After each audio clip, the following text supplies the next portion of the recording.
Hi, everyone, and welcome to the Awards Watch Emmy podcast. It is April 4th today, and I have a very special guest, a returning champion, you might even say.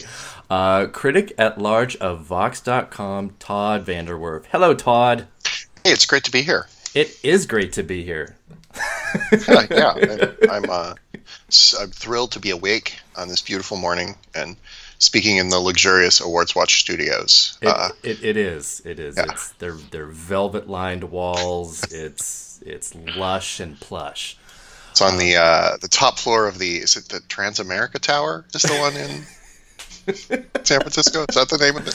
It's not even the tallest building in San Francisco now. It's so sad that the skyline is destroyed now by the Salesforce building. It's like you could see, hey, there's Coit Tower and there's Transamerica building, and it's like, no, now there's a giant glass penis. But I guess that does kind of make sense for San Francisco. So I'm not going to begrudge that too much.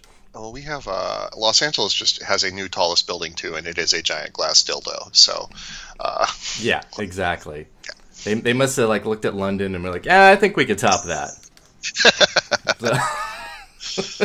Anyway, Emmys, right? That's what we were going to talk about. Yeah. I sure, why not? This is going to be kind of an interesting, fun year. We have a lot of weird things happening.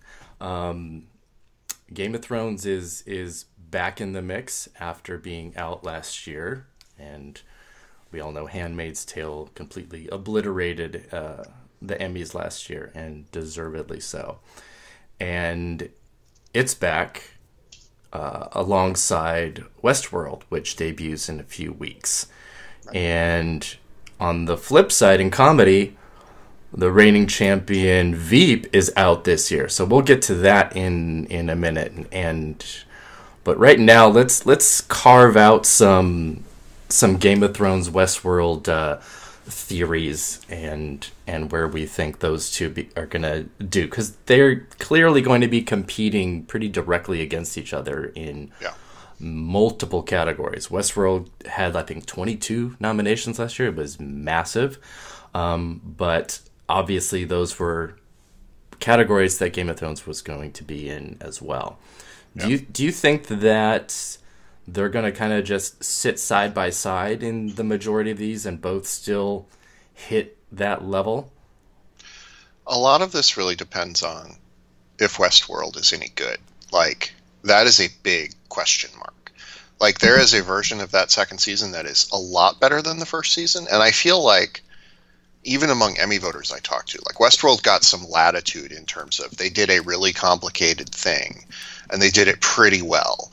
And we're excited for season 2. So here are some Emmy nominations, especially because it's obviously a very large show on a technical scale, but not, so that was something that even something like Handmaid's Tale, which builds a whole world, couldn't really say last year. They did a lot of that through camera trickery, whereas Westworld, you knew they spent all that money to put it up on screen.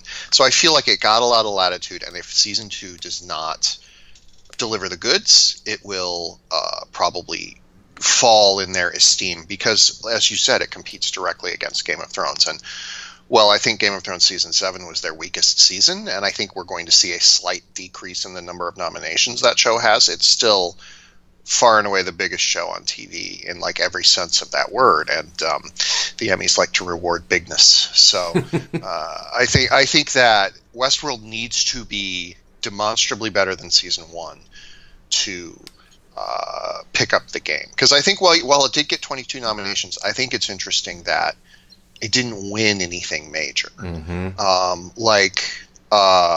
People were talking about how maybe Tandy Newton would be a chance for it to win something big, and Ann Dowd won that out of nowhere. Obviously some of that was that Handmaid swept in a way that I don't think a lot of people were predicting, even right before the awards. But also, there were people still like Stranger Things is winning because it won PGA. It was like, oh, okay. Yeah, but then they gave certainly Stranger Things didn't win a big prize, but it won some of the more major technical prizes. Mm-hmm. And This Is Us won Best Actor, which is a big prize. So of the 4 new shows, Westworld was kind of the one that got the most snubbed, if that makes sense. Mm-hmm. And I think that reflects how people liked the show, but there was skepticism about it, and so there's a lot of room for it to fall if it's not good. Certainly, like 4 acting nominations isn't going to happen, you know? Yeah. I'm looking at my list and of the likelies, and yeah, it kind of feels like that. They just released the trailer last week, I think, and to my understanding, it has not been released to critics yet.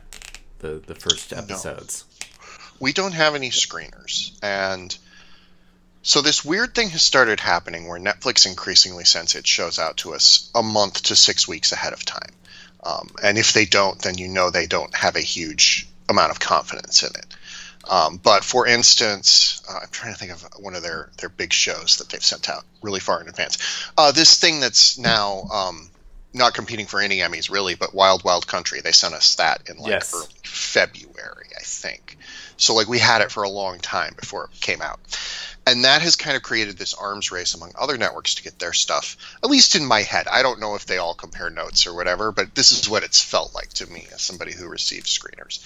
So there's kind of this arms race to get episodes out, even if you don't have a ton of them. Like Handmaid's Tale has 3 out there right now and is hoping to get more out because it's like it's a sign of confidence in some ways. And if you're holding back, then it's not a great sign. And Westworld, we don't have it yet. Now, there are a lot of reasons that could be. Like, it's a big show. It's difficult to produce. There could be, there could be technical elements that are taking time to finish. But I don't know. I've heard enough rumors that season 2 had some of the same production problems as season 1. Granted, they didn't shut down for several months or whatever it was. So that's an improvement. Yeah. But I have heard enough rumors that make me think like, I guess what my concern is, are they trying to make it another mystery season? Because season 1 answered all its questions. There's really no like grounds to continue the mystery. Now it should be a relatively straightforward story of the robot uprising, but it feels like from the marketing they're going to continue doing mysteries within mysteries within mysteries. And I think that would be a mistake. But on the other hand, Jonathan Nolan, who co-created Westworld with Lisa Joy, they're married. Mm-hmm. I just like that as part of a married writing team. I just like to point out that there are other successful ones. The last show he worked on, Person of Interest, really took off in season 2. So like he knows how to make a good season 2. So like that is what's sort of keeping my hope alive. But I have felt a lot like, as I talk to my friends in both the industry and in the press, that my opinion of Westworld, which was always it's interesting but not all that great, has stayed roughly the same, and everybody else has started to like it less. So now I'm like, I was one of the least positive, and now I'm one of the most positive without moving. That makes a lot of sense. If you're solid and everybody else is just a little less enthusiastic, it almost seems, and you felt it right from the trailer, that when they each episode had a bit of familiar music come out of the piano, it almost kind of was like that was more important than like anything that was going on.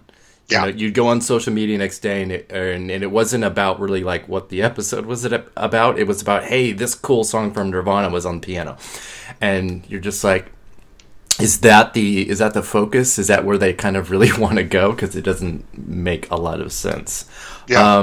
One thing that I'm a little bit enthusiastic about, though, and Handmaid's Tale does this as well, and we can get to that in a bit, is that it's, like you said, even though they have kind of established everything and there are no more mysteries, at least within that first season, it's breaking out from that. Yeah.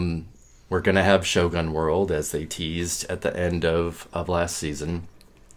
So I feel like there is a tremendous amount of potential. I hope there is. It's what it looks like. Yeah. Yeah, and I think that we'll talk about this more when we get to Handmaid's Tale. I think there is sort of this. You can take two approaches with your second season, and I think that expanding the world is the right approach for Westworld. Whether it will work remains to be seen. Like, there is a version where all the other robots around the park are having their own awakenings, but also there's a version where, like, every season we get to see more robots realize they're robots, you know, and that could get very tiresome. But I will admit I am interested to see what they do with world building, because they were very coy about it in season 1 in ways that hurt the show, I think. I totally agree. That was the thing that was, I guess the most disappointing is that I was waiting for something outside of just Western world. Yeah. But I think they probably felt like, they already have this like 20-person ensemble that's all existing in one place.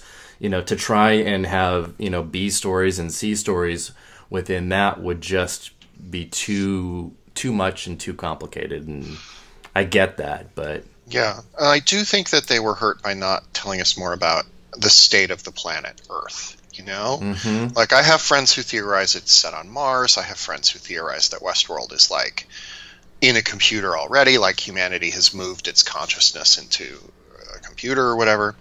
And just, I wish, like, if we knew the circumstances of the world, it would help, like, underscore how grave a threat the hosts are to humanity. But I feel like they didn't want to tell us that because they want us to be on the host's side. But, like, humanity's not doing a great job right now, Eric. I'm totally fine with us dying. Like,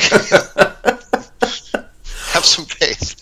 Well, there's an interesting road to take with that, because clearly this is, a very wealthy person's amusement park. Yeah. Just the same way that, if you want to colonize Mars, you better have a lot of money to be able to, be in the first groups that get there.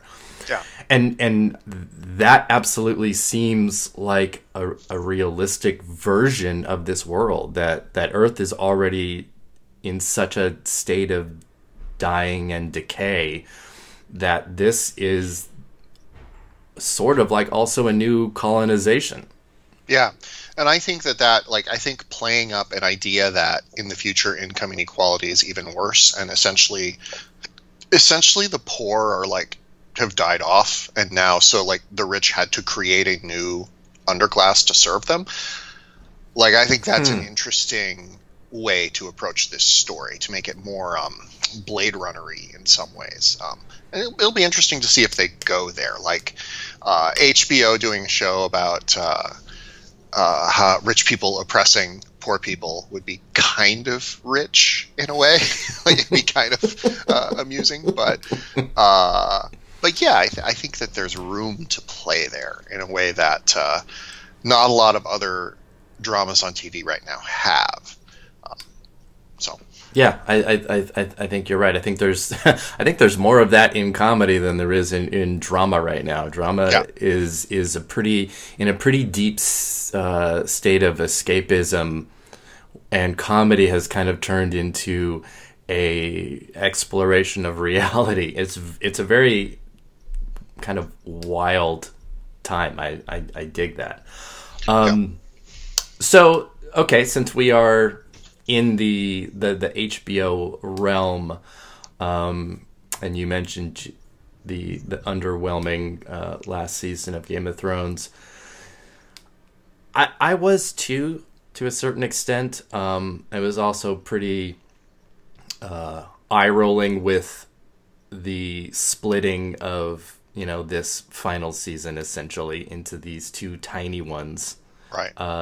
Not that it's new. We've seen that before. And it's done for more, money and ad dollars and all of that kind of thing, and subscriptions than anything else. Do you think, though, that maybe these, what was it, like 7 episodes, right? Yeah. That might hurt, not help Game of Thrones? Or are the voters just like, really excited that it's back, and it's just going to be, blind votes. I already think it hurt the show because it compressed the storytelling to such a degree that it didn't make a lot of sense. Agreed. The famous complaint about season 7 was it just didn't make sense how people were traveling so quickly over such great distances. And that's not an unusual complaint to have about a heavily serialized show entering its final stretch of episodes. The same thing sort of bedeviled Lost, but Lost at least was set on an island where they could kind of fudge distances if they needed to. Like Game of Thrones is set on a continent. Mm-hmm. And this is something that's happened, with this show in its entire run. Yeah. People, you don't have to be a total nerd or geek to be like, wait a minute here. Yeah, and I think that one of the things is that because of the realities of TV production schedules versus the story being told on screen, we don't have a great sense of how much time has passed over the course of the series, except that Sophie Turner and Maisie Williams have gone from children to like adults. Like that's the primary sense of time we have. So I think that has hurt the show throughout its run, but especially in season 7, where it felt like this was the first season where they really didn't have material from the books to work with. Like season 6 obviously went past and beyond the books, but they pulled out some stuff that hadn't been adapted, and I would guess that George R.R. Martin has a pretty firm outline for the book he's currently writing that they were able to draw from. Mm-hmm. It's pretty clear that season 7 was written from like George R.R. Martin has like a list of plot points he wants to hit. Yep. In that final book, and they were like, okay, we're going to do that. I think that is one of the things that hurt them, and I also think that it was too long of a gap when it was away, and it's too big of a show. Like I keep remembering it's eligible for this year. I know, but it does feel like it's been gone forever, and I wonder if that won't hurt it somewhat. Certainly, it's going to get all those technical nominations, but I look back at the people I talk to in the Academy tend to be writers and directors, and they were more underwhelmed with this season than I was expecting, because people in the TV industry are over the moon for this show because it's proof that they too could create the largest hit around the globe. But yeah, they were kind of underwhelmed with it, and I think you could see that translating to I don't think they're going to get all the acting nominations they got. Mm-hmm. I don't think they're going to get a writing nomination. Maybe they will, but which episode are you going to nominate? Especially when you're up against shows. I don't like This Is Us that much, but it's a much more writerly show. Yeah. Then you've got the final season of The Americans. You've got, Handmaid's Tale is one of those shows that's going to go from one writing nomination to 2 or 3. Mm-hmm. So I think they're going to get squeezed out of that category. Probably they're safe in direction because no show is as big. But I would not be surprised to see them. I think they had 26 nominations for their last season. I would not be surprised to see that fall to 21 or 20. Yeah, that seems about right. And I think it's exactly the categories that you mentioned, the writing and acting. I mean, I think we can guarantee, something for Peter Dinklage, and that's pretty normal. But not so much for everybody else. I think supporting actress is probably going to be hit the hardest. Yeah, I mean, supporting actress is where, if you're predicting Handmaid's Tale to pick up extra nominations this year, and I am, mm-hmm. They already had 2 last year. I would not be surprised to see that go to 3. And that squeezes out one slot for Game of Thrones, and then you have to account for Millie Bobby Brown, some of these other folks who were in there last year when Game of Thrones exited. And I don't know that you're going to see, say, Emilia Clarke, who was pretty weak, squeeze her way back in. Well, she's going to probably be in lead. Oh, that's right. Her and Harrington are going lead. They're lead, yeah. Everybody else is a good idea, but it might work. It's a plan so crazy, it just might work. Yeah, those lead categories are a little bit weaker. Yes. Yeah. But,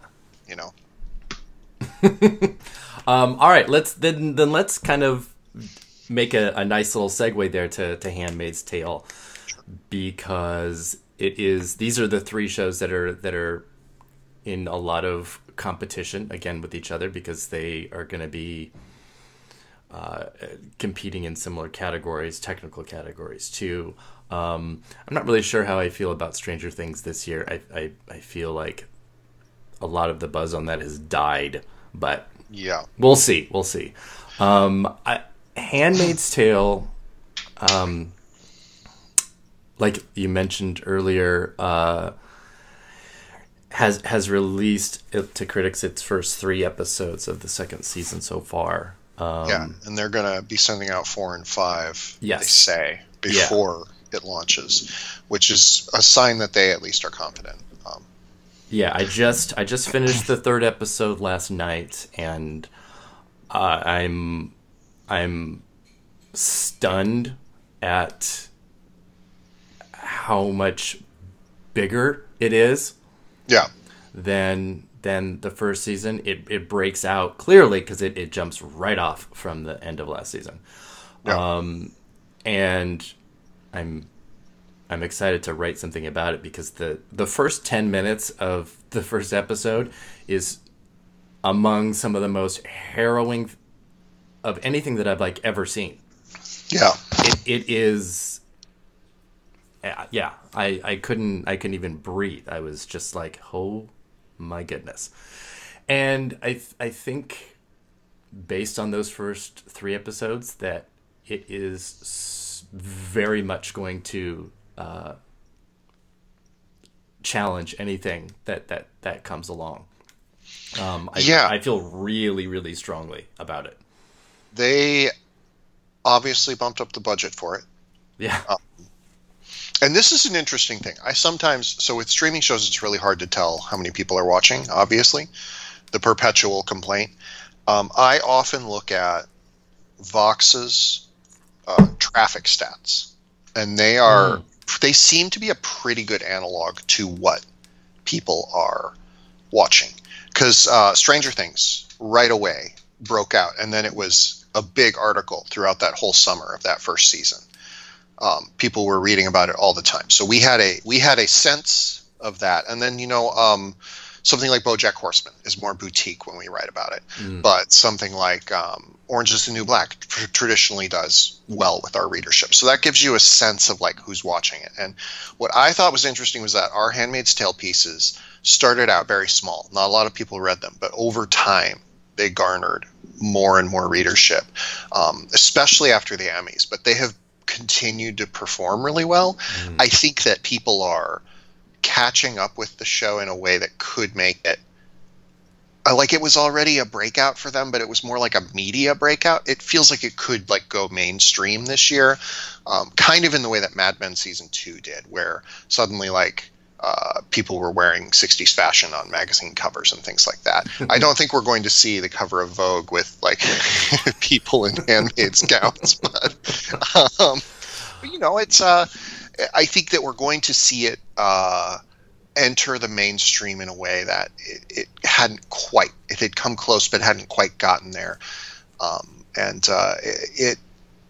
don't want to say it helps because that's the wrong word, but the fact that the political situation in the country is still really fraught is somewhat to its advantage. It doesn't.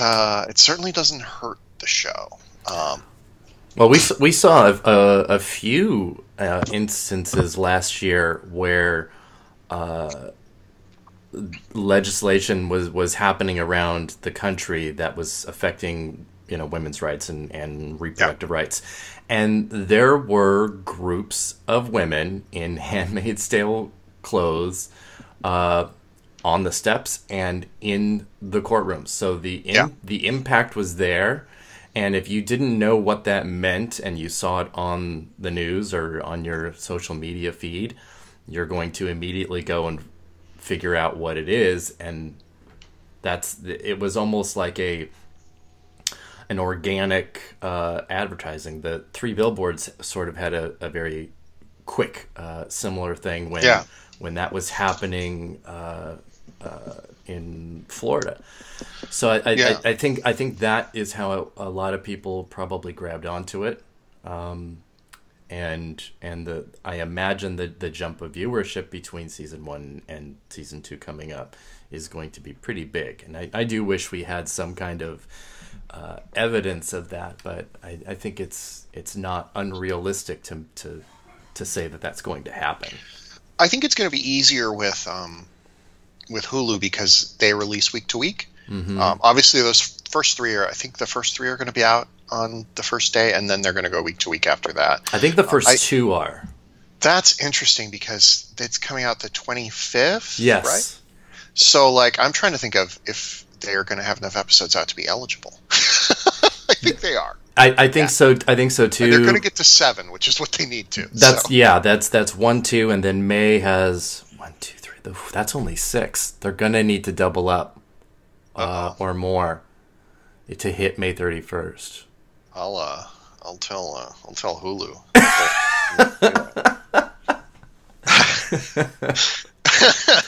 I mean, maybe it is. I was just like looking on. I think it was.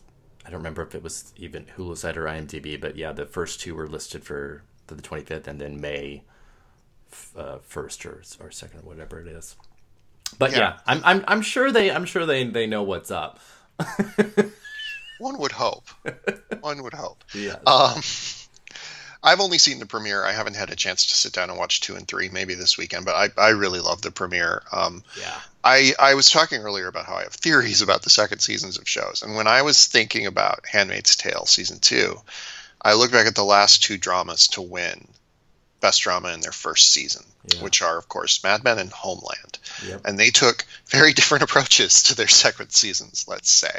Yeah, no doubt. Mad Men really expanded its world. And that sounds weird because it was primarily still set in the advertising agency. But by that, I mean it really deepened the characters who weren't Don. Like, you spent a lot of time with Betty.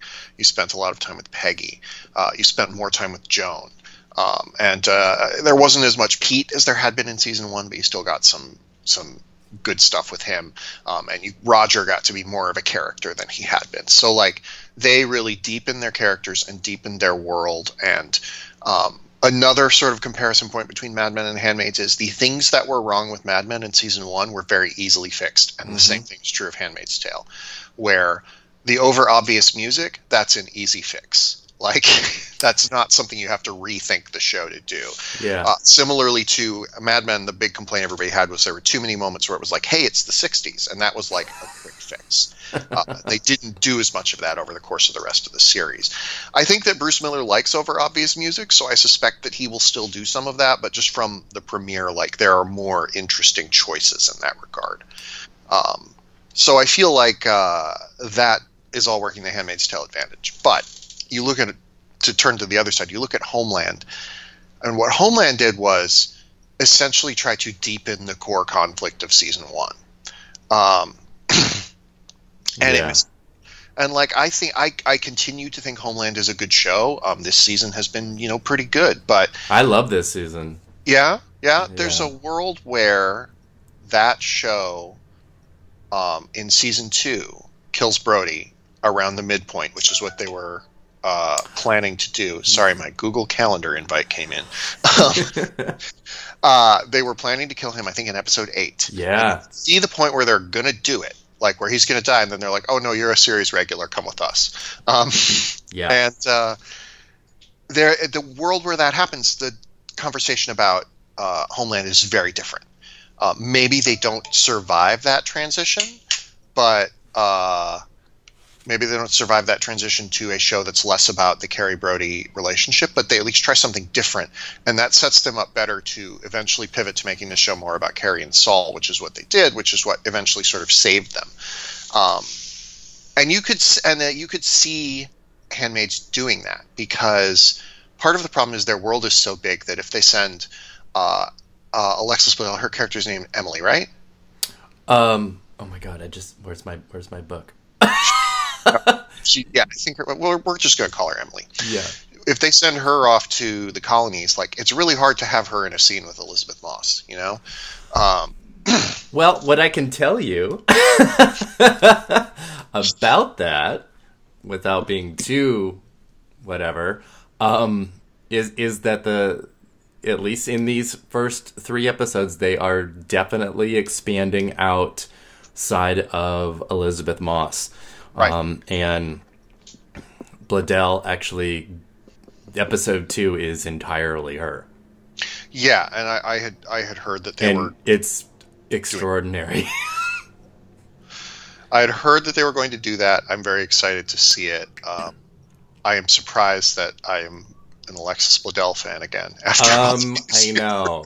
I'm still like marveled that, you know, she has an Emmy and you know, poor Lauren Graham is just like Lauren Graham and Kelly Bishop do not standing on the side just clapping. But no, the season really also expands out on LGBT persecution. Okay. And it's branching out. I know it got hit with some criticism about its depiction of race or lack of depiction, so I don't know what they might expand on. I believe with Samira Wiley, there's a little bit in episode 3. I don't, but it seems like they are setting up to have a lot of episodes really have a lot of singular focus, but pulling back to Moss a little bit. I think that's a good choice. Me too. Because Moss is great. I think she gives TV's best performance, but you can't overexhaust that resource. You know, when you stay away from her for a little bit, going back to her is a really effective thing to happen. I do think they've hired more diverse writers. That sounds like a thing that happened to me. Because I know that of the criticisms of season 1, the one that Bruce Miller was most, the one he most wanted to address, that he thought where he did think the show had failed, was the racial representation thing. Mm-hmm. Not even representation, but in terms of talking about what race looks like in this world. Yes. He felt they had shied away from it, and he wanted to talk about that in season 2. But also, I think the room was all white in season 1. There may have been some writers of color, so don't quote me on that. Mm-hmm. But I think that they have hired more writers of color in order to talk about what does race look like in this world. I think that they kind of had the right... I think they had, the we're good white liberals impulse when they started the show and were like, we're going to cast diversely, even though Margaret Atwood's book says that Gilead essentially killed all of the people of color. Well, the irony of that too, to me, is that if you are going to, create a world that is this anti, anybody that's not male and white male, it kind of makes a lot of sense. Right. And I think that I hate Man in the High Castle, the Amazon show, but the way that they use race in that show, especially in the first season when Frank Spotnitz was in charge, mm-hmm. Is really eerie. Like, certainly you have people of Asian descent because the Japanese control the Western seaboard, but you also see how the Nazis are like, well, they're not Aryans, and you could see like this conflict coming in a way that, if the show had been better, I think would have felt really eerie given the times we live in.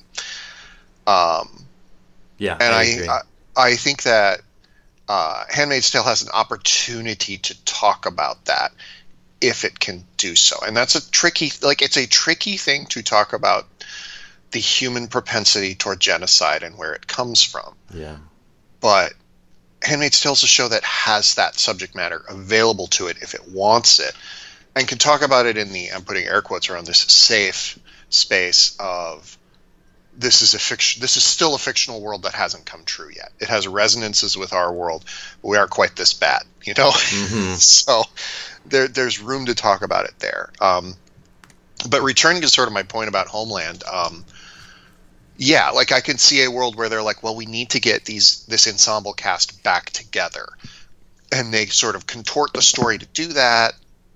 The story stops making sense. I should just put it on the record here that when I interviewed Bruce Miller for my podcast, I Think You're Interesting, which can be found anywhere fine podcasts are sold.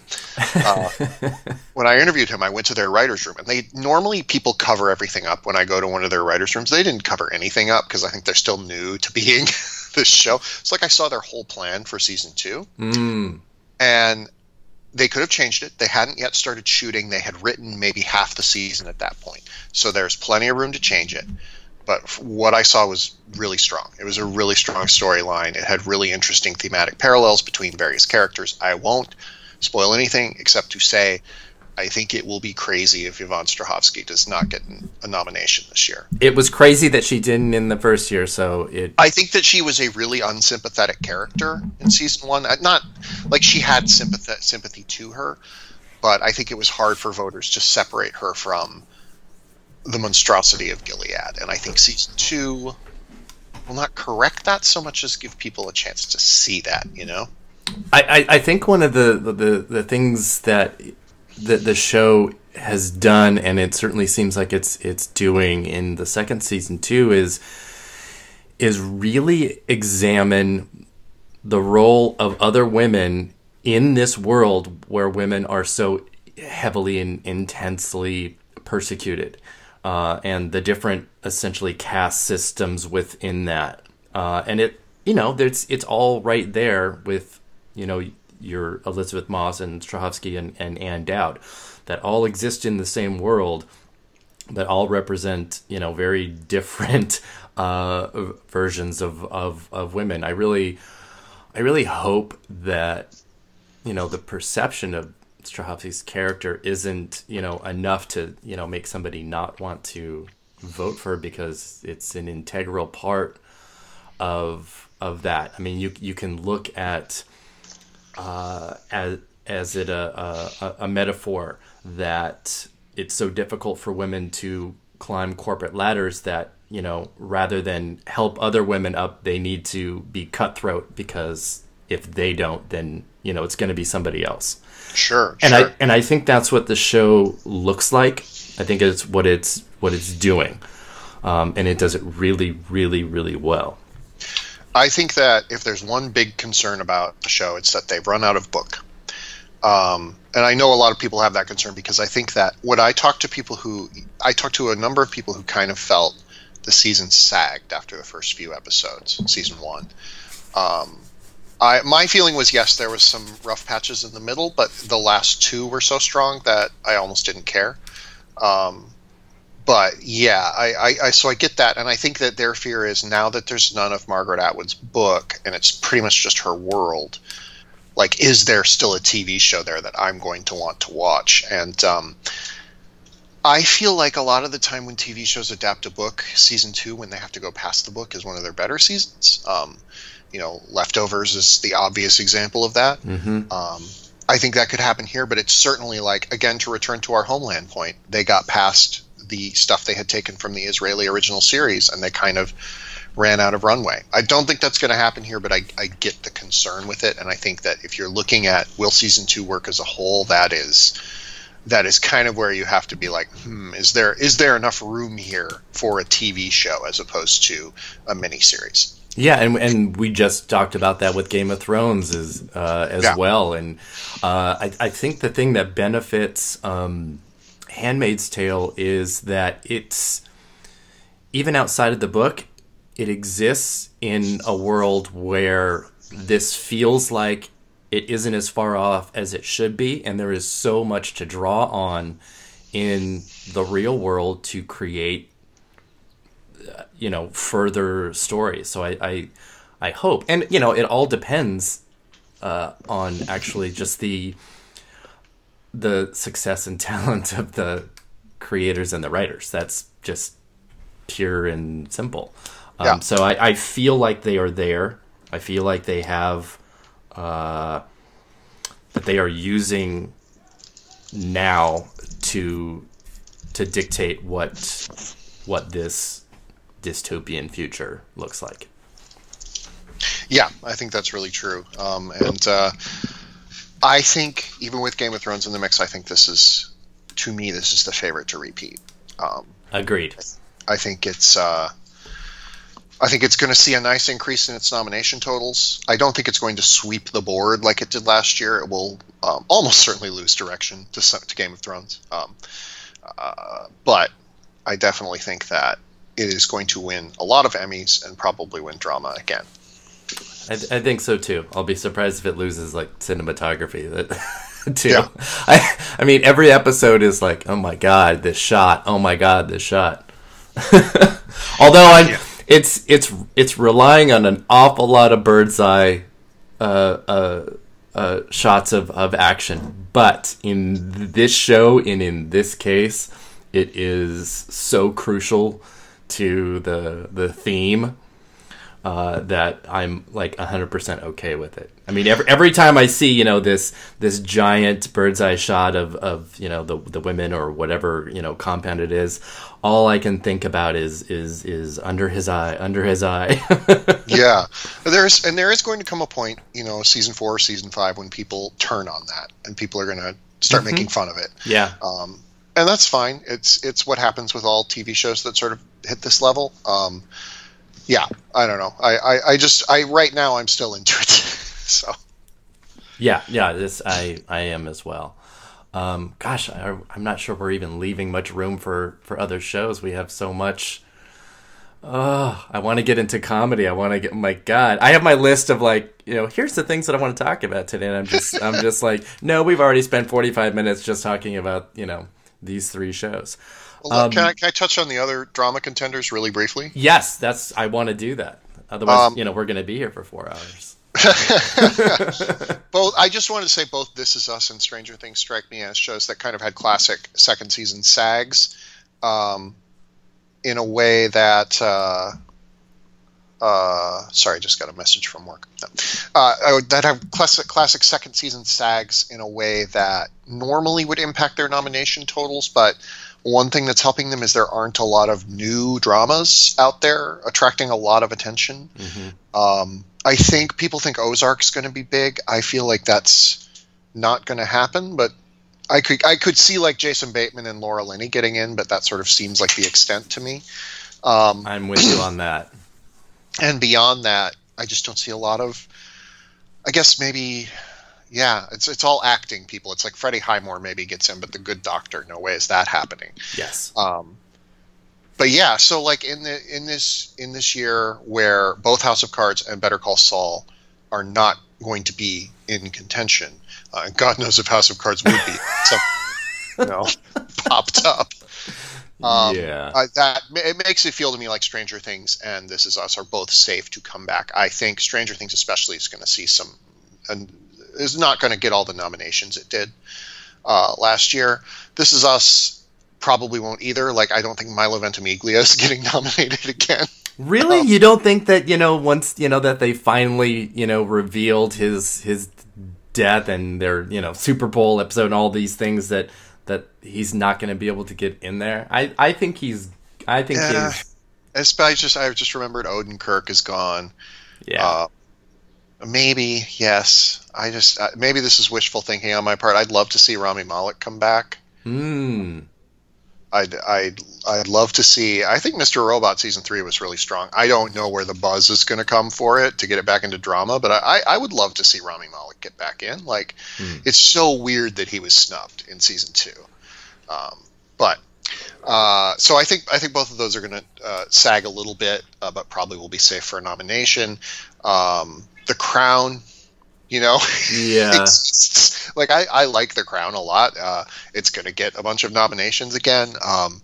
Claire Foy is going to very politely clap as Elizabeth Moss wins again. Like, the problem with Claire Foy is that it's going to be their last chance to reward her, but I don't know if it feels like that because the show is going on. Like, that's why I kind of think the primary competition for Moss, and I think Moss is probably going to win going away, is Kerry Russell, because I don't know how much the Academy loves the Americans, but they kept renominated Reese and Russell last year, even though they dropped the show, and clearly there's affection for those actors. And I don't know how much of season 6 of The Americans you've seen, but basically every episode is a perfect Emmy tape for Kerry Russell. So yes, I haven't seen anything extra other than what has aired, but I would already agree with that. And look, there's of the 7 nominees last year, 2 are not returning. Game of Thrones presumably takes one of those spots. I think it's kind of crazy to not imagine The Americans takes that other spot and gets back in. The big problem with season 5 is they ran their Emmy campaign on, look at how relevant this show is with Russia in the news, and I think that was a mistake. There's going to be the buzz for the final season in a way that there wasn't for season 5. Like, season 5 was not that great, and season 6 so far has been really good. So I think Americans gets back in, basically. I think so too, and I think it's sort of had this like Friday Night Lights underdog value to it that finally all of a sudden the Television Academy caught up, and I think that's where it's at. I agree with you. If you're looking for a show to challenge Handmaid's Tale in writing, just in writing, it's probably The Americans. Like, I could see them winning a writing prize for their final season, like Jason Katims did on Friday Night Lights. Yes, absolutely. Or Kerry Russell could be the Kyle Chandler and come in and take it from Elizabeth Moss or Claire Foy, lesser so, but yes. Yeah, so that's kind of my thoughts on the other drama contenders, and I guess once you get past that, you have like Homeland is probably still banging around there. Yeah, no, I mean, I'm looking at my list, and I have The Americans, Crown, Game of Thrones, Handmaid's Tale, Stranger Things, This Is Us, Westworld. And do we know if Twin Peaks is going to be limited? Because I know that's where Showtime wants it to be. Has the Academy ruled that it belongs there? I think so. Okay. I think so, and that's on my list too. Of how that's going to play out, because that's been kind of strange. Yeah. But I think they are allowing it to go there. It's significantly different from the original. I think that helps them. It is. I think it's going to get in there the way that the Big C was able to go from series to that like TV movie, because it was an isolated thing, and it wasn't, even though it was the same characters and the same thing, it wasn't an ongoing new number of seasons. It was just a one-off. Right. So okay. If it is, then I guess it does get to go in there. Yeah, I think that. But, they did eventually shift X-Files over to drama. So if Twin Peaks randomly gets shifted to drama, which at this late date I don't think it will, that shakes everything up. It definitely does. It definitely does. I mean, it would be kind of unfortunate, too, because I would love to see it just kind of blow up there. That would be really fun. Yeah, I think at the very least, if it's in limited, I think David Lynch wins an Emmy, and that would be kind of crazy. So that would be fun to see. It would be crazy to not give it to Kyle MacLachlan too. Yeah, this is true. But because they don't have to submit single episodes, it's like, here's my whole everything. It is kind of weird that performance has not done better awards wise. At some of the, I don't call them precursors, because I don't think anybody in the Television Academy cares about them. But some of the Guild Awards and the Golden Globe, things like that. Well, this is always something that's so different from like the Oscar race, because the Emmys do not work on a calendar year. They work on their very, very antiquated September through May TV schedule, which throws everything off when you're trying to be like, well, this person won this and this show won this, because they're not always in direct competition with each other. Golden Globes and Screen Actors Guild work on a calendar year, so does PGA and TGA and all that. So you can't really you can't do an apples to apples comparison of precursors and stuff. So it's a much more gut based and buzz based thing than the Oscars. It's a lot harder. Right.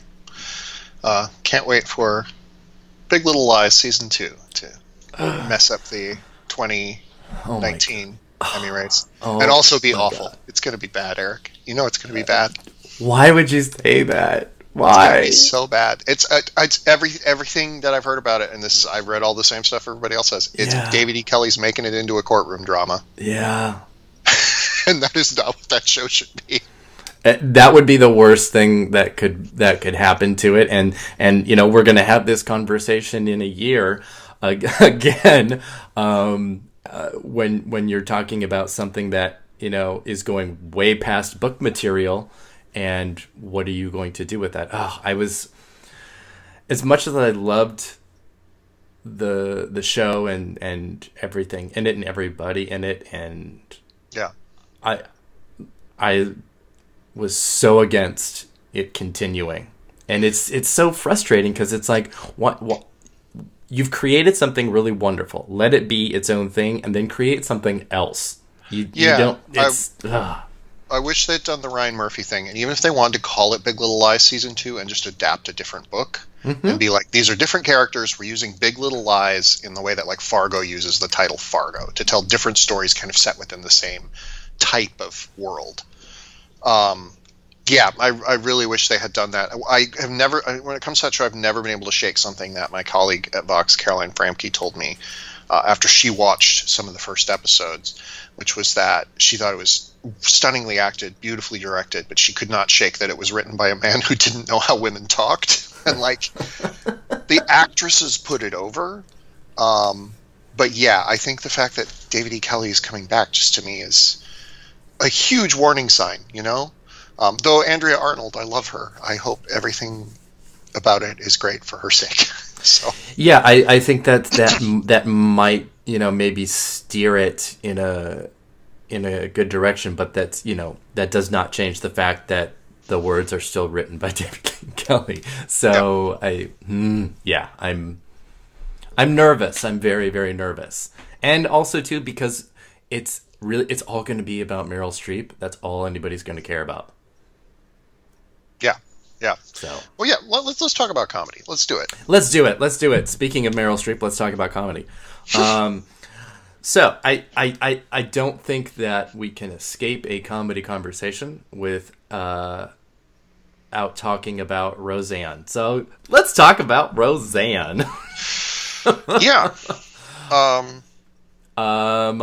All right.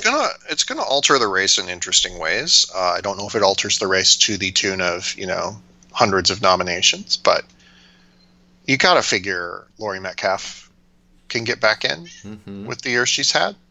John Goodman probably can get back in. Especially because it strikes me that I think he'll be in lead, and lead comedy actor there's a lot of people who aren't there, like Aziz Ansari and Jeffrey Tambor, and I'll just keep listing people who've had news stories about them. Good. Yes, that makes a lot of sense. And yeah, you know, in a category where Donald Glover is probably just going to win again, like that's a place where John Goodman could sneak right in.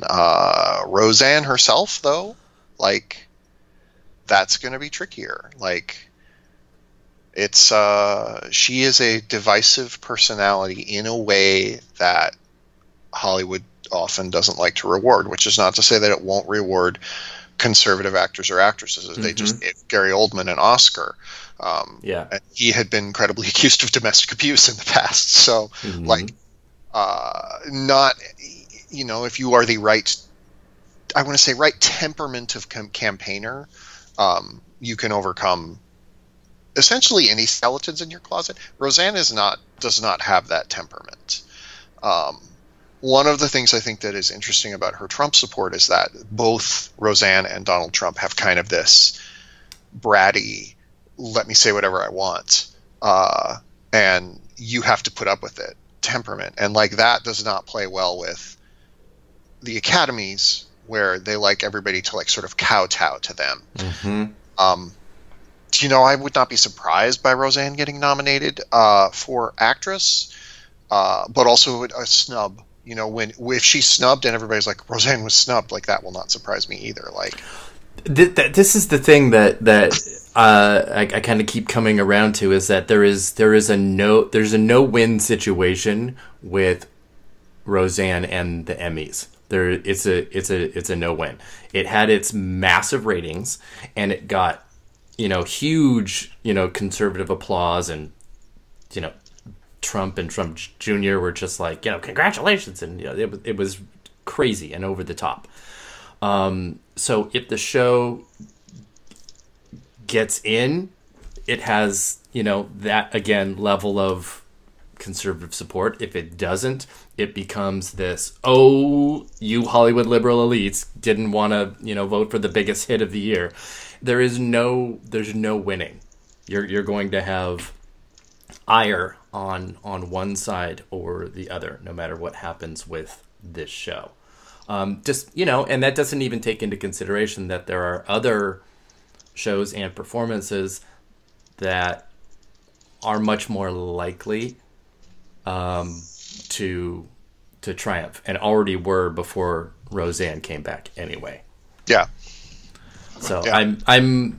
I'm torn on where the Television Academy is going to fall on the show. I don't have actually a lot of faith in it, even with the ratings. But I should probably rethink that. Yeah, I guess I could see it. Like, what's keeping me from being certain it's going to be nominated for comedy series, beyond even the Roseanne of it all, is that they've really soured on multicam in recent years. Like, Mom felt to me like a show that at its peak could have been prime Emmy bait, and they just only ever saw Allison Janney.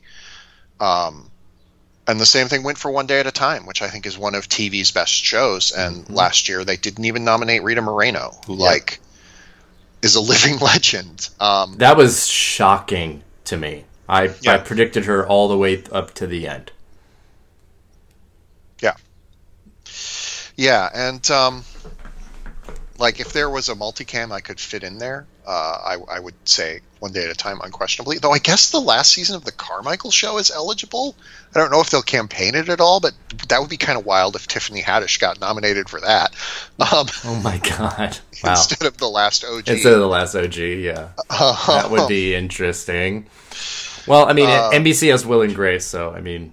Yeah. And I think Will and Grace, some people are predicting that because that was always a big Emmy success, and I'm sure that they'll get maybe some of the actors in, but well, with the new one of the theories I hold about TV about Emmy voters is they vote for the shows they wish they could work on, and in dramas, increasingly that tends to be really big budget, really expansive productions that are escapist but also comment on our world in some way. And in comedy, increasingly, that's like really intimate, personal stories, or just really fucking funny, scabrous, like kind of dark humor shows like HBO tends to do. But it does tend to be a little more like they put Atlanta in there, they put Transparent in there, they put some of these shows that are like really intimate visions of what it means to be a human being.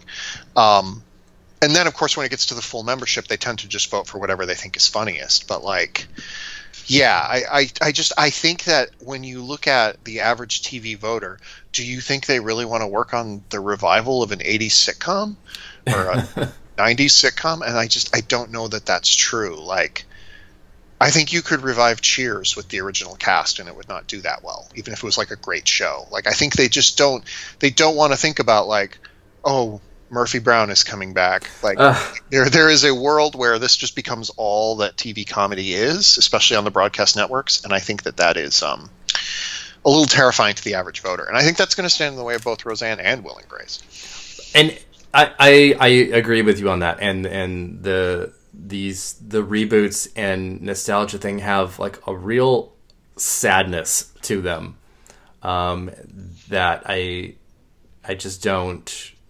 I don't feel. I'm not really kind of. It seems very strange that this is happening en masse like it is right now, which is why something like One Day at a Time is so unique because it takes something, that already existed and creates an actual new and updated version of itself. Yeah. It's really strange to me, but part of what's kind of great about the television landscape is that we have One Day at a Time and Roseanne, which are similar in so many ways, and they're really the opposite sides of the same coin, because they do both exist in the same place at the same time, and are telling very different political stories from their own perspectives. I love that they both do exist at the same time. They highlight the each other quite a bit. I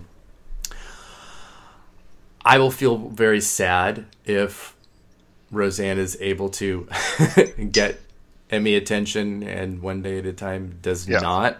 I think its first season snub was pretty disappointing, but there was a lot of really great social media activity about the time between when the second season aired and if it was going to get renewed. And I sort of have some hope that renewal has given the show some attention and some fire. Well, if you, I think Rita Moreno and Justina Machado could both get nominated. I feel like that is a real possibility. I don't know about the show, but those two are both well known. Obviously, Rita Moreno is very well known, but Justina Machado has worked a lot. Everybody knows her. Everybody likes her. She's a very gregarious person. If Sony gets her out there campaigning, that could help. And I will continue to flout the story I talk about every time when I talk about Justina Machado, which is she does an extraordinary scene in the season finale of season 2, and it's a monologue, a very long monologue, and I was there at the taping, and she did it note perfect in one take, and it was remarkable. I watched the writers confer, and they thought about doing it again because they hadn't gotten one of the camera angles as well as they had wanted to, but they finally just went ahead and left in this. You can kind of see it. They cut to it sometimes. It's kind of an occluded shot, where it's not quite positioned like they wanted it to be. Yeah. But the performance was so good they didn't want to risk it. Wow. That's I'll be sad. Yeah. I'll be sad if the show isn't able to have even the smallest level of breakthrough. Yeah, and I like the Roseanne revival. I gave it a mildly positive review, but One Day at a Time blows it out of the water. And honestly, Carmichael did too, but nobody's going to campaign for Carmichael. So, yeah, I'm not sure because it's canceled. Yes, exactly. I'm not sure. It's so strange too that. And I'm just going to keep comparing these two until the end of time. But Roseanne and One Day at a Time are both dealing with gender fluid kids and LGBTQ issues. And, we have a whole season of One Day at a Time to see how they've handled it versus just 2 episodes of Roseanne. So I don't want to cast too much judgment yet. But, it's... One Day at a Time did a pretty damn good job.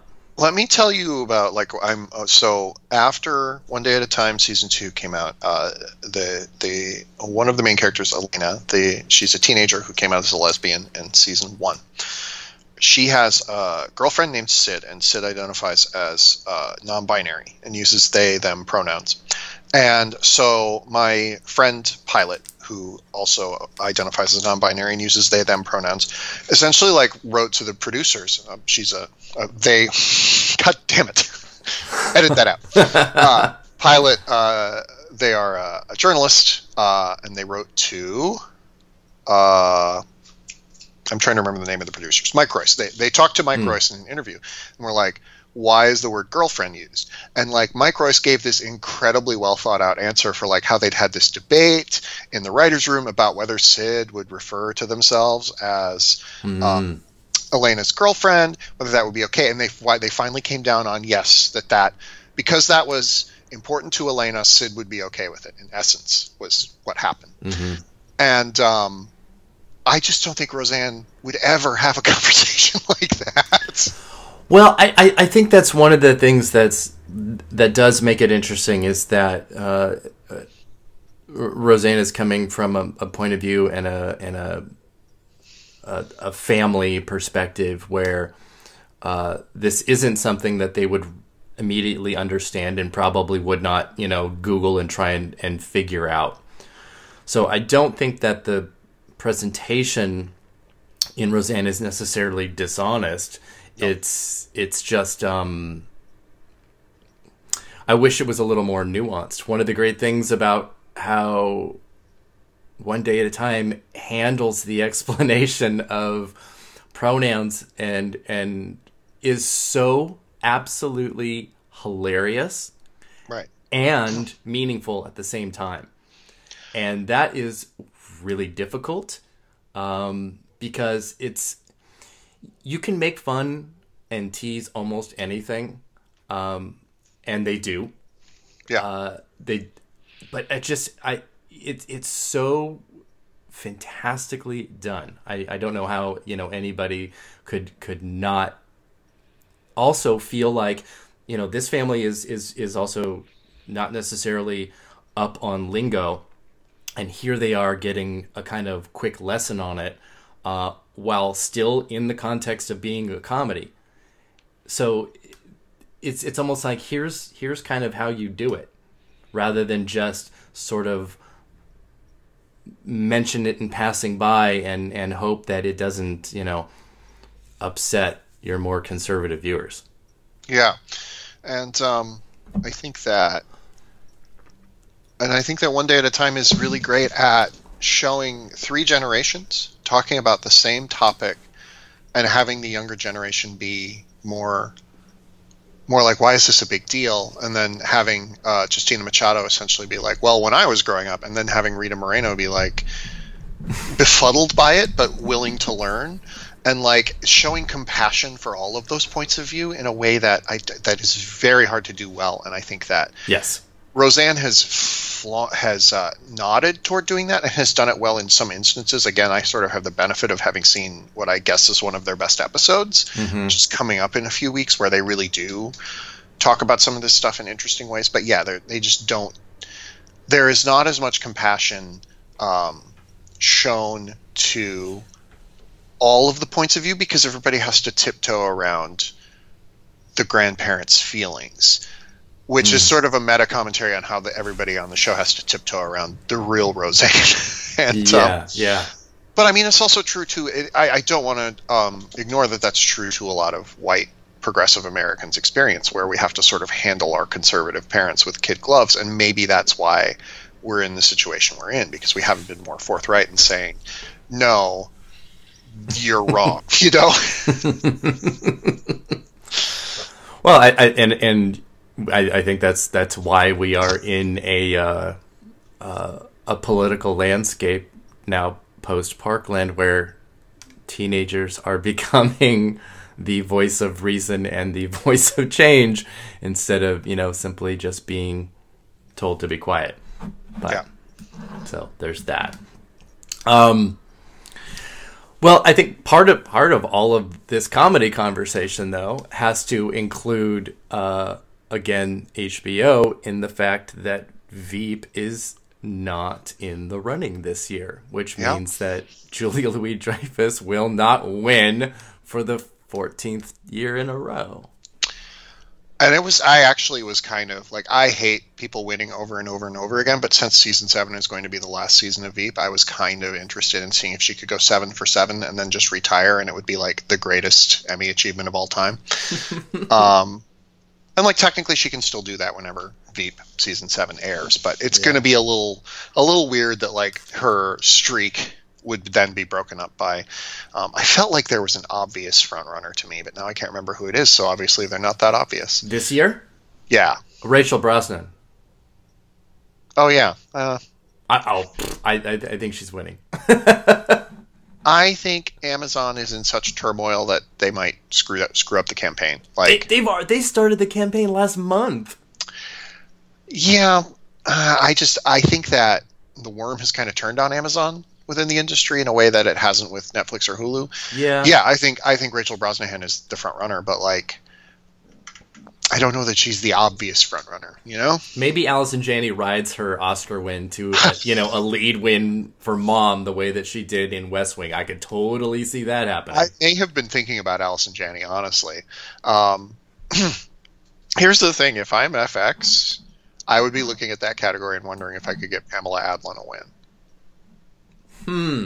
I think there's a narrative for her, especially if she goes out and talks about Louis C.K.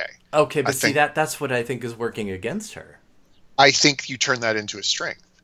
Like, I think if you're Pamela Adlon, and if Pamela Adlon can credibly tell a narrative, which I won't entirely believe, that she, was... I guess she's always sort of said like he told her it didn't happen and she believed him. So she can sort of credibly like talk about that because everybody in the industry has been through a situation like that now. Mm-hmm. If she can talk about that, I think they can turn it into a strength. But she has to choose the right outlets for that. But I think Better Things Season 2 was extraordinary, and I think that she should. I could see her becoming like a nominee 3 times for a script, and she directed the whole season and her performance, and I think that would be more than justified, and I hope that they find a way to acknowledge the elephant in the room. And I hate to think about this all in terms of awards campaigns because that's really crass and sort of white guy I don't know the right word for it, but I do think that there is a hunger to talk about this experience from the people who had friends who were accused of sexual misconduct. And like, that's a kind of betrayal in and of itself, because when you put yourself on the line for a friend and it turns out that they are as bad as everybody said they were, like, you have to rethink yourself in a lot of ways. And sure. If anybody who's been at all connected to any of these stories can talk about that credibly, I think it's Pamela Adlon. And I think that could also pay off in terms of the Emmys, which is exactly what everybody should care about. I get the whole thing that it seems crass, but it's and I don't think it is, though. I don't think it is. It is a good excuse, yes, if nothing else, to put this story out there when it's not promoting season 3 of the show. Because when you're promoting season 3 of the show, then I think it feels a little more opportunistic. Mm-hmm. Obviously, like, as part of an Emmy campaign, it's super opportunistic, but I think that the general public is not as tuned into that. So if Pamela Adlon turns up on, like, WTF, and, like, does a really soul-searching interview with Marc Maron, who's also a friend of Louis C.K., mm-hmm. like, I think that plays a little differently than, especially if it's, like, in May, as opposed to right before the Emmys. I think that definitely plays a little bit differently, and I think that if I were FX, I'd be thinking about that. Well, I mean, considering that Louis C.K. was, a multi-Emmy nominee and winner from the same network, I think it makes absolute perfect logical sense to address it during a campaign as opposed to outside of a campaign. I think it makes perfect sense. I don't think we can even have really awards campaigns, whether it's Emmys or Oscars, without addressing this.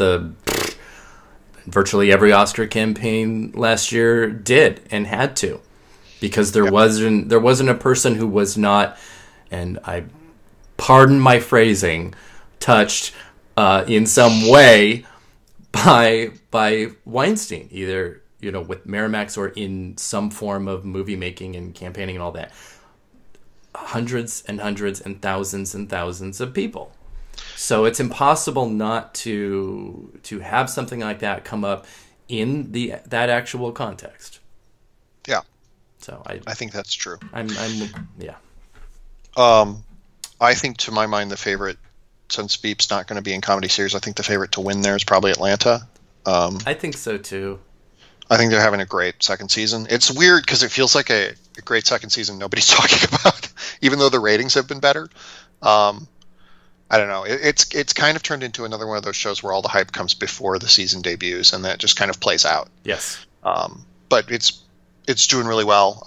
It feels like, again, like Handmaid's Tale, the kind of show that can have a nice nomination bump in season 2. I think the comedy race is more volatile than the drama race, but I am struggling to think of what gets in. Like Mrs. Maisel's the obvious example of a show that could break in there. Like, it feels like Modern Family's time is finally done, but with the fact that Master of None is not going to be there and Veep is not going to be there, and is Kimmy Schmidt? Yeah, Kimmy Schmidt's going to debut in time, but that's another show that feels like it's kind of waning. Yeah, I'm not predicting Kimmy Schmidt, but I'm looking at the list and I'm like, oh, is this going to be the year that freaking Modern Family is finally gone? Please. You heard it here first. Modern Family's getting back in. It actually makes a lot of sense. Because I was going to argue maybe Silicon Valley gets bumped, because it's that while they've always liked it, they've clearly never loved it. And but all those writing, directing nominations it gets every year, and now Veep is gone. Oh my god! This is also like a time when people are a little more skeptical of the tech industry, et cetera, et cetera. The T.J. Miller connection. I love what they've done.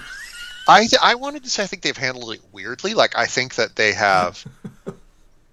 done a really good job of like trashing him, you know? Yeah. And certainly he's a figure who could stand to be trashed more. Yeah. But yeah, it's kind of weird. Like, it leaves me with that sense of, oh, okay, all right. Like, I feel like they've reminded us too much he was on the show. Well, I mean, the other option would be, to completely, pretend he didn't exist, and it's not like comedies have, not pretended that entire seasons didn't exist. So it could happen. Yeah. I think the giant dead pig thing was pretty damn funny. Yeah. Within the show itself, I think they've handled it well. I think within the press coverage of the show, where they've given interviews about what a terrible person he was, basically. Yes. And I get it. Like, I think it's fine. It definitely is like leaning into the problem a lot. True. I don't know.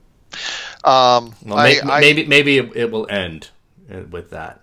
So. I think I've watched the screeners they sent out for season 5, and I wasn't too excited about them. That could be coloring my opinion here. Okay. It feels like what they've done with Jian Yang just really sticks in my craw. I'm actually hating that.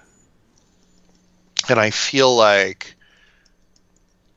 Richard becoming CEO, but still like being a bumbling guy who throws up a lot. Just, I don't know, it feels easy. It feels too easy. And the show, I think, used to be really smart about throwing obstacles up in front of the characters and letting them overcome them. And now the obstacle is just like Richard is nervous, and I don't know. I don't feel the stakes as much. Well, and it seems like there's more dumb luck involved than actual, ingenuity and creativity, and that is, although it can be a really great thing in comedy, it's usually better in like for B stories and supporting players, and not so much for the lead. Yeah. But that's just me. And then, I mean, you come to things like, you have a show like Blackish that feels like it is also vulnerable. Its ratings have dipped quite a bit, and I think the quality of the show is still largely there, but it's obviously not at the peak, at the height of its powers. And the squabbles between Kenya Barris and ABC have become public. Yeah.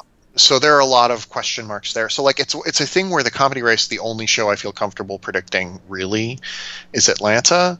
But I also know a bunch of those shows are just going to get back in because of the way Emmy voting happens, and because of how Emmy voters tend to just nominate the things their friends work on or the things that they've been watching for years and years and years, especially in the comedy categories. Sure. But hopefully one day at a time can break through the noise. Well, since that is a Netflix show, what about Glow being seemingly a bigger and more realistic candidate with those SAG nominations and whatnot?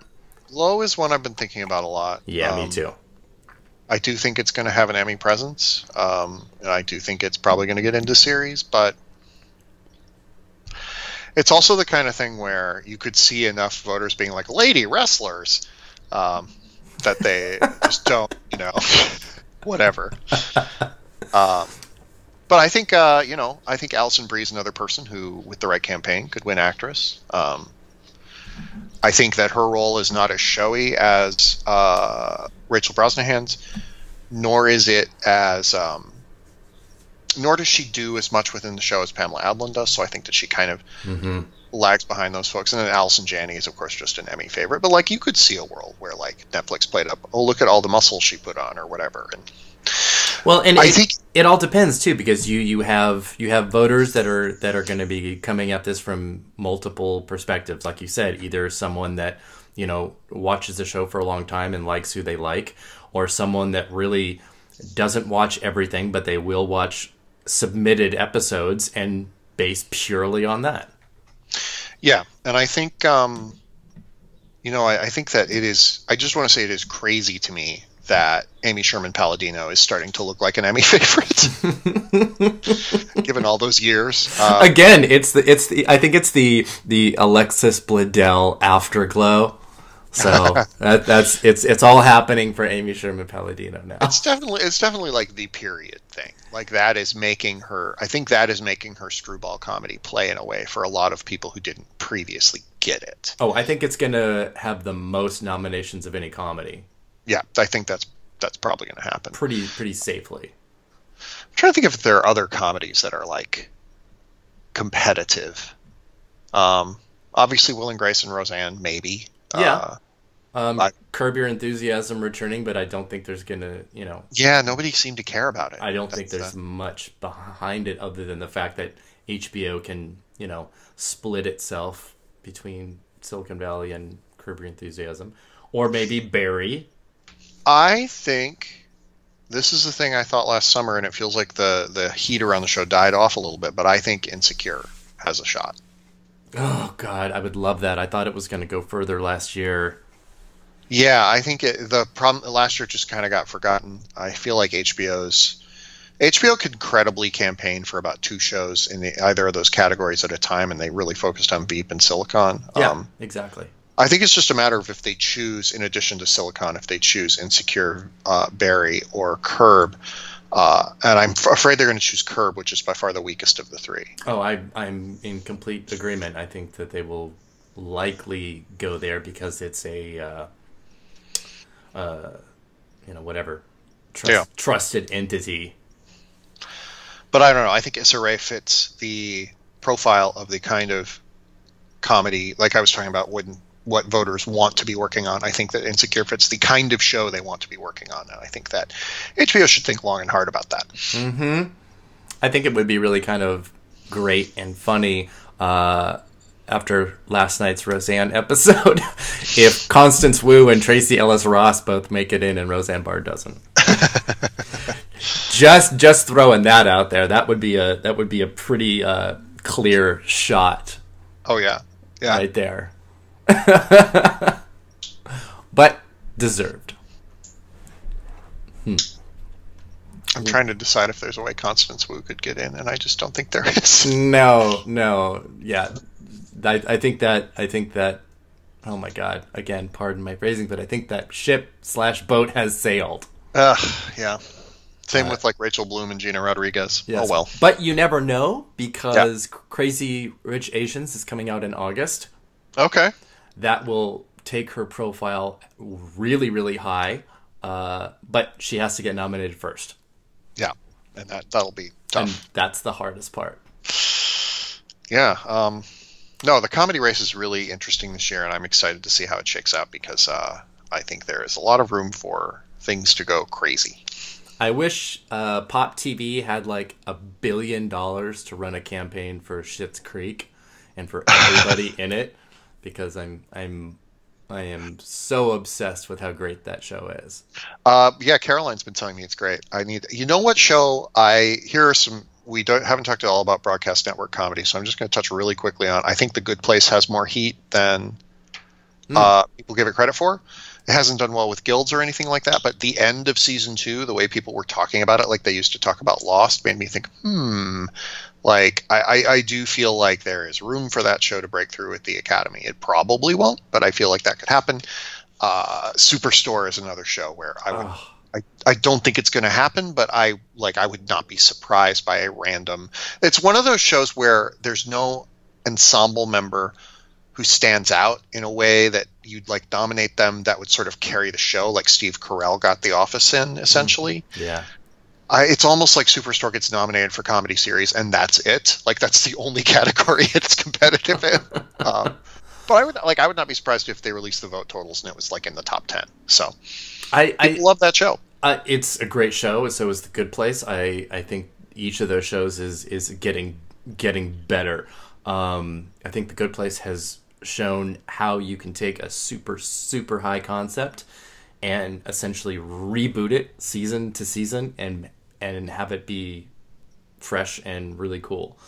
I think it's harder for lower rated network shows, though, to get in, because the visibility of that show's popularity is so transparent versus streaming networks where it's, you don't have to, I don't know, rely on that or answer for it. So I think it would be so much harder for something like The Good Place to get in because so few people watch it.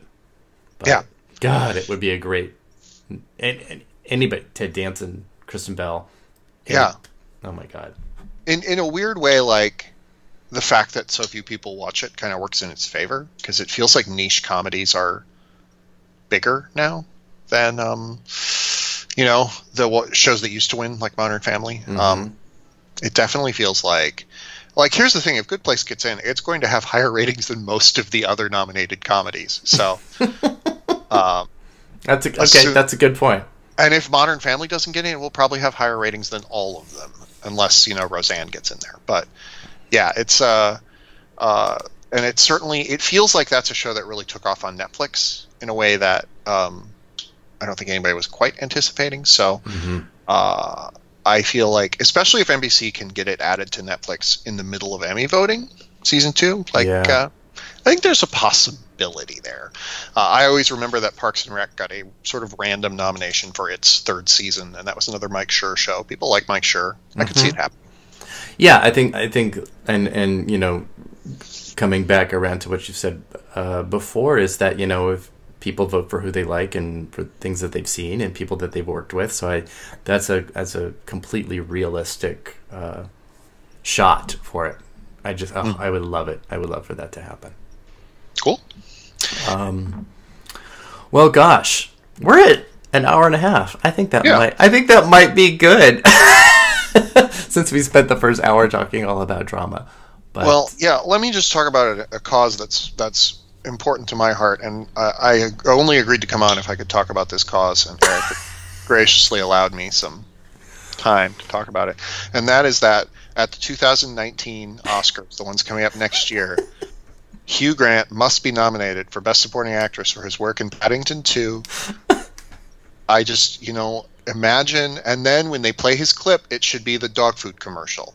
That should be his clip at the Oscars. And I hope that all of you listening to this go out and make that happen. Hang up posters in your windows. If you live in Los Angeles or New York, hang banners from major buildings or freeway overpasses. We can make this happen, America. Oh, yes. Okay. Well, I think what I will do is cut that little segment, and I will insert that into every future podcast, regardless of what it's about. Great. You know, I might decide to do a podcast about climate change in the future. And if I do, then there will certainly be a plug for Hugh Grant's 2019 Oscar campaign in there. So I think if you interview former Vice President Al Gore about climate change at the end, you should ask him how he felt about Hugh Grant in Paddington 2. I am pretty sure he has a lot to say about that, actually. Yeah. I feel pretty comfortable in that. Yeah. All right. Well, I think this is good for now. Todd, I so love when you can come on the show. I love talking to you. There are fewer people that I'm just more interested to hear what they think than you. So I very much appreciate you coming on. It's always a pleasure. Let's do it again soon. Indeed. And you can find Todd at Vox.com, where he is the critic at large. On Twitter, you can find him at Tvoti, Tvoti. And any other places that you want people to stalk you? You know, I Tvoti on Twitter, and I use Instagram now more, so you can come look at my photos of dogs of Los Angeles. There you go. You can follow Todd on Insta. Oh, and listen to my podcast. I always forget to promote my podcast. Listen to my podcast. I think you're interesting. New episodes drop every Wednesday. The one that just dropped is with Kay Cannon, director of the wonderful comedy Blockers, and we talk about her 5 favorite coming-of-age movies about teenage girls. Spoilers, one of them is Lady Bird. That is shocking news. No, I know. Cool. That's good. I can't wait to listen to that. That sounds awesome. Great. Thank you, everybody, for listening. And don't forget to follow me at Awards_Watch on Twitter, and Awards Watch on Instagram and Facebook, awardswatch.com. And if I can get the word Awards Watch in there one more time, there it is. All right. Thank you, everybody. Bye-bye. This is it. This is life, the one you get to go and have a ball. This is it. Straight ahead and rest assured, you can be sure at all. So while you're here, enjoy the view. Keep on doing what you do. Hold on tight, we'll muddle through one day at a time. So up on your feet, somewhere that music plays. Don't you worry, no. We'll just take it like it comes.